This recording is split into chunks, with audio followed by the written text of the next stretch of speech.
我哋今次咧整一個茶餐廳經常會食到嘅菜式乾炒牛河，咁由淺入深啦，詳細講解，由醃肉啦、揀河粉啦，去到埋鑊做咧，都詳細講一次。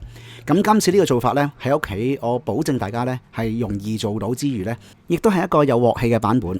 每條河粉咧都可以煎到或者係炒到係有窿邊嘅效果，個口感咧都好滿足噶。Hello， 大家好，歡迎收睇唔熟唔食，我係 Arthur。今集咧同大家分享一個乾炒牛河。呢個乾炒牛河咧，屋企都做到嘅，好容易整嘅啫，仲要好好食。今次最特別嘅地方咧就係我哋用嗰個牛嘅部位咧，比起我哋一般用牛冧咧就靚啲，好食啲。用嚟自紐西蘭 Stossen Station 谷字草字混釀嘅和牛。咁大家喺度諗，喂，和牛會唔會好肥㗎？比較肥，但係咧紐西蘭呢一隻咧，因為佢係谷字草字混釀嘅關係咧。佢嗰個肉嘅味道咧，同嗰個脂肪咧就唔會話好似食和牛嗰種咁油脂咁澎湃嘅嗰個味道嗰個感覺。咁所以今集呢一隻咧，大家可以不妨考慮一下，價錢咧都非常之相宜嘅。咁大包都係講緊300零400蚊。喂，咁大包喎，你可以做好多嘢，你可以炒牛肉啦，你可以攞去火鍋啦，可以攞去 BBQ 啦，做你好多唔同類型嘅菜式都可以嘅。同埋風門柳咧，即係 hanging tender 咧，假如大家係食過嘅話咧，就會知道佢個肉係比較腍啦，佢個肉嘅味道咧。都好濃郁嘅。咁假如中意食牛嘅話咧，風門柳呢個部位咧，大家應該都唔會唔熟悉嘅。呢個部位非常之建議。我哋第一步處理材料之前咧，先講下個牛點樣切先。嗱，咁打開個包裝之後咧，輕輕將佢印乾啦。咁一包咧有2條風門柳，咁每條咧都好大塊嘅，好厚身嘅。咁所以做呢道菜咧，我認為係好適合。OK， 咁我哋示範下風門柳點樣去處理先。因為風門柳咧，比我哋平時一般嘅牛咧係有少少唔同，紋理上邊咧有少少分別嘅。分開2份先，係啦。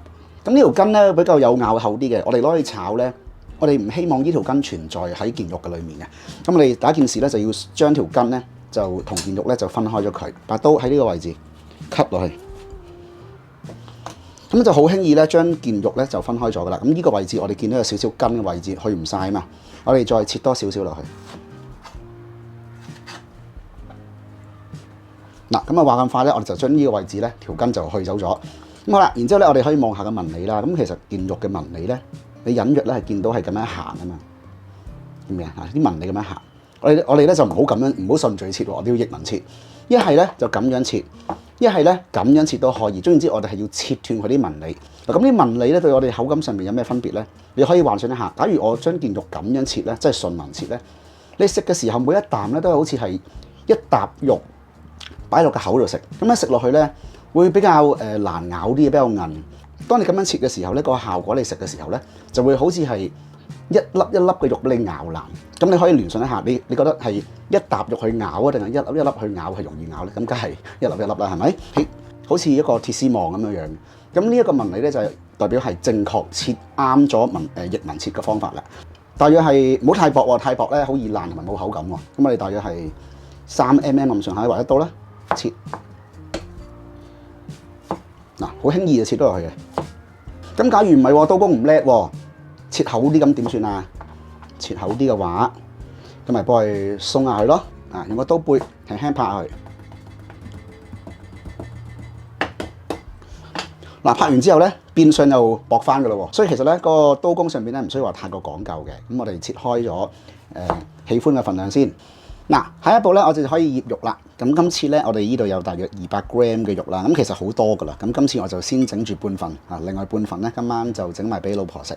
嗱，最基本咧，我哋整乾炒牛河啦，嗰啲牛咧又滑啦，又入味啦。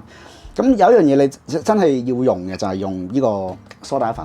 咁假如觀眾好抗拒嘅，咁都可以唔用嘅。但係其實梳打粉作用咧，就係要將牛肉裏面嘅蛋白纖維啊，將佢打開，破壞佢啲組織，然之後咧先至入味，先至會可以食水變得更加腍身嘅。咁但係本身呢啲肉咧都腍，但係假如你要食乾炒牛河嘅話咧，呢一步真係要做。如果唔做呢一步咧，我覺得嗰個真係唔係乾炒牛河嚟嘅。些少嘅生抽，半個茶匙嘅砂糖，胡椒粉少許，些少嘅花雕。嗱，我哋找一找佢先，等佢入一入味。輕輕炸一炸 OK 嘅啦。咁我哋有梳打粉啦，其實咧就已經係幫緊佢打開嗰個纖維啊，即係幫佢芝麻開門嘅啦。咁咧就俾少少水佢，呢度咧大約係1個湯匙嘅水。慢慢俾喎，唔好俾咁快。我哋慢慢找佢。咁咧就會發現啲水咧就喺呢個醃製嘅過程咧就索咗去牛肉個裡面。咁我哋 check 下有冇水咯喎。嗱，其實係冇水嘅，一滴水都冇嘅。咁啊，再俾到叫做索飽水啊，繼續食啦。咁繼續俾水佢，繼續餵佢。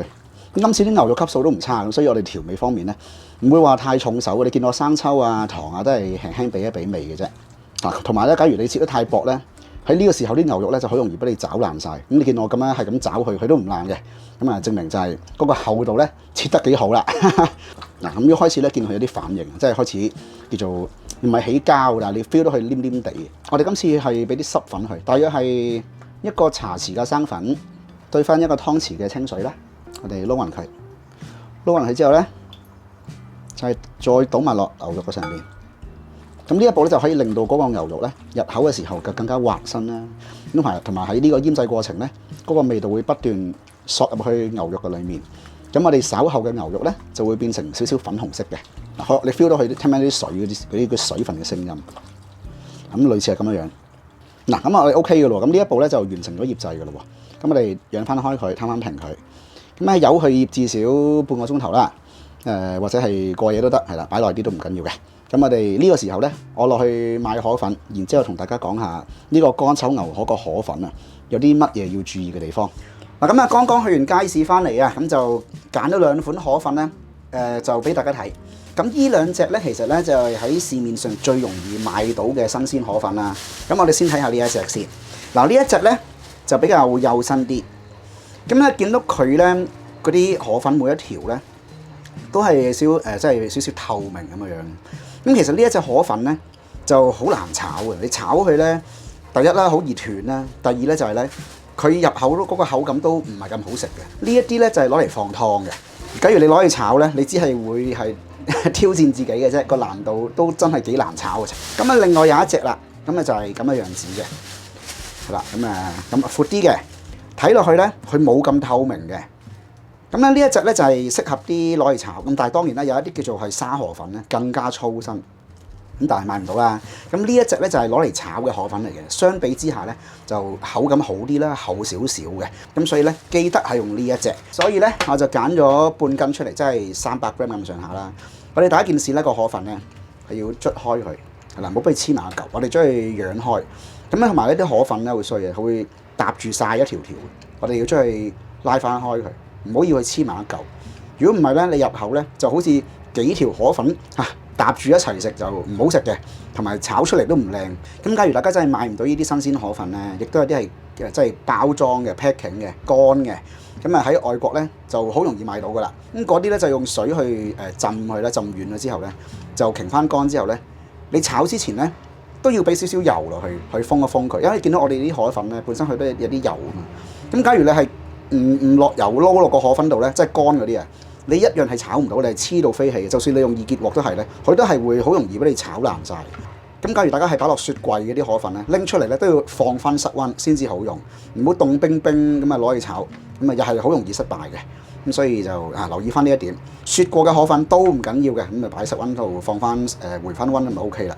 咁假如大家係唔介意放室溫擺一晚咧，都唔緊要嘅，你擺一晚咧係絕對冇問題嘅。OK， 咁我哋就呢個時候咧講埋其他菜碼嘅方面要執啲咩碼啦。嗱，我哋講完河粉之後咧，就講下啲菜碼啦。咁首先咧，我就今次有啲係即係琴日行吉之島咧，就買啲日本大分縣嘅芽菜。咁咧，你芽菜咧就真係唔好攞去洗啊！你攞去洗嘅話咧，佢係會濕滴滴，好難炒嘅。咁啊，然之後咧到其他菜碼啦，就係有洋葱啦。咁啊，雪櫃有1/4個紅洋葱剩翻低，咁啊用埋佢。咁其實你用白洋葱都唔緊要嘅。然之後葱倒方面咧，有啲葱白啦、青葱啦、少薑絲啦，同埋韭黃。咁你留意翻啦，韭黃咧係臨尾先放啊，唔好一開波攞去炒。嗰啲鋪頭咧就即係趕出餐咧，就一次過全部一次過炒起晒，跟住咧就擺個河粉落去炒。咁其實咧嗰件事出嚟咧個口感咧，同我哋分開炒咧都爭好遠嘅。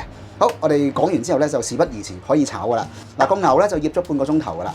咁啊第一步咧，煮之前咧就俾少少生油，除咗係封住個味道之外咧，都可以令到牛肉咧就分開，唔會話黐埋一住咁難炒咯。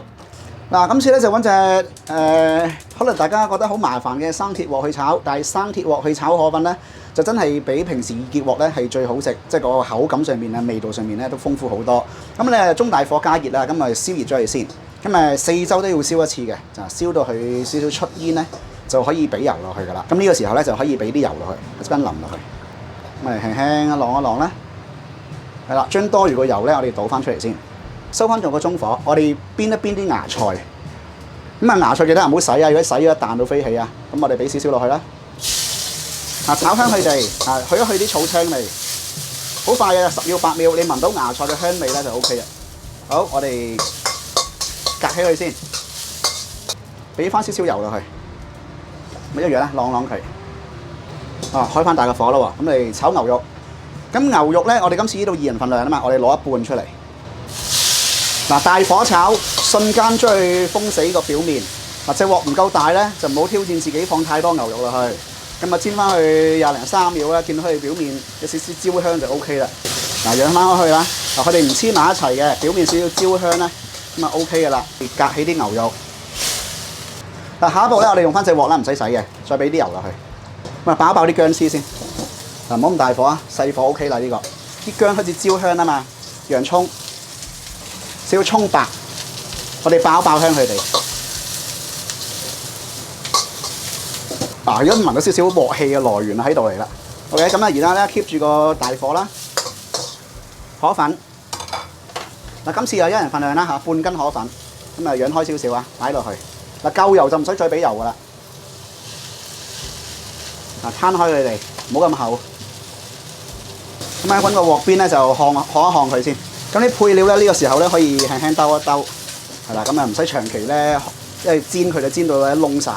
咁炒河粉咧，啲人都有講嘅，就話最好咧就用筷子料。呢個鑊咧煮300g 即係半斤河粉咧，都綽綽有餘嘅。綽綽有餘嘅，唔黐底嘅。咁有少少焦香個底咧出咗嚟嘅。咁呢一啲咧就係做河粉嘅時候咧，佢用嗰啲米漿啊，做出嚟嗰個米漿嗰個香味。咁呢一步咧，我哋煎香先至再俾啲汁落去炒咧，係最好食嘅。完全唔黐底係咪？類似咁樣樣。我哋撩翻開啲，盡量要去平均受熱嘅。我哋最後上色焦香嘅來源咧係嚟自豉油啦，同埋我哋嗰個糖。OK 啦，揚翻開佢，牛肉回鍋。然之後咧，我哋啱啱搞個汁出嚟嘅，咁留意翻畫面比例，咁都係老抽、生抽、糖啊，少少美極啊。咁假如中意雞粉咧，俾少少雞粉都可以嘅。喺鑊邊淋落去。咁咧權哥都講過啦，我哋要用筷子咧，將啲河粉啊，或者將啲麵咧，係揚開佢哋咧，令到佢容易上色啊。係啦，揚開佢哋咧，咁好過你用鑊鏟咯，你用鑊鏟都未必做到咁平均啊。係啦，差唔多啦差唔多見唔見啊？咁然之後最後咧就芽菜回鍋，少少青葱啦，我最喜歡嘅韭黃。咁咧 keep 住個中大火，炒多一次，將佢兜勻。哇！即刻香晒，非常之惹味啊！韭黃煮太耐咧，佢會腍晒，咁個口感咧就冇咗噶啦。好，咁可以起鑊，味道顏色咧都非常之靚。見唔見啲河粉係焦香嘅？呢啲菜碼都焦香啦。牛肉固然好食啦，我食翻塊先。唔好講笑，完全係乾炒牛河嚟。上碟。係咪突然間覺得乾炒牛河並唔係想像中咁困難呢？其實咧，當大家見到所有材料 ready 嘅時候咧，呢碟菜其實好快就可以起到噶啦。今次用呢個生鐵鑊咧，出嚟嘅效果都唔錯。個粉焦香啦，而且咧其實都冇黐底添。假如大家係想用翻易潔鑊做呢，其實都係一樣嘅做法，只不過鑊氣就可能爭少少啦。不過唔緊要，自己喜歡自己舒服就 OK。其實我自己咧煮飯都唔叻嘅，只不過今次呢個河粉呢，我認為都見得人嘅。今集分享到此為止。今日呢應該都係中秋噶啦，希望大家中秋節快樂，人月兩團圓啊！有機會嘅，我哋下次再分享其他大排檔嘅菜式。假如想支持小弟呢，記得要讚好、分享、訂閱、追蹤 Instagram 或者 Facebook。假如可以嘅，俾埋個 Super Thanks 我就最好啦。多謝大家，下次見，拜拜。